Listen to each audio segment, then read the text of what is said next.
আমাদের জীবনটা না খুব কঠিন। আমরা জন্মের পর যখন বড় হয়ে আস্তে আস্তে আমরা বুঝতে পারি যে আমরা সোনার চামচ মুখে নিয়ে জন্মাই নাই।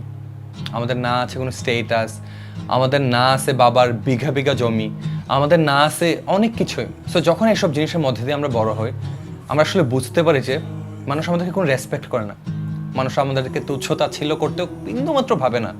যখন যা মুখে আসে তারা আমাদেরকে বলে দেয়। তাদের চোখে তাদের শরীরে ওই ভয়টা থাকে না যে আমরা যদি মাইন্ড করি, যখন আপনি গরিব, যখন আপনার ফ্যামিলির অবস্থা ভালো না, তারা আসলে আপনাকে রেসপেক্ট করে না। মানুষ রেসপেক্ট করে আপনার কাছে কি কি আছে, আপনি কি অফার করেন। সো আমি জানি, আমি এইসব কিছুর মধ্যে দিয়ে গিয়েছি। আমি জানি আপনারা অনেকেই এই ধরনের জিনিসগুলো ফেস করছেন আজকে আপনার লাইফে। সো আই নো আপনি কিসের মধ্যে দিয়ে যাচ্ছেন। আমার লাইফে এরকম একটা পার্ট ছিল যখন এসব কিছুর মধ্যে দিয়ে আমাকে যেতে হয়েছিল। I know how does it feel. আপনার ফ্যামিলির মানুষ আপনাকে তুচ্ছতা ছিল করতে বিন্দুমাত্র ভাববে না। এটার একটাই সমাধান, আপনার লাইফটাকে এমনভাবে চেঞ্জ করা, নিজেকে এমন উন্নতির চরম শিখরে নিয়ে পৌঁছানো যে মানুষ আপনার সাথে কথা বলার আগেও ভয় পায়। মানুষ যাতে ভাবে হোয়াট ইফ তাকে যদি আমি এই কথাটা বলি সে মাইন্ড করে, তাকে আমি এইভাবে ট্রিট করি, আমি যদি তাকে না ট্রিট করি এভাবে, হয়তো তার সাথে আমার সম্পর্কটা ছিন্ন হয়ে যাবে। এন্ড আপনি জানেন এইসব অপশনসগুলো কখন আসে?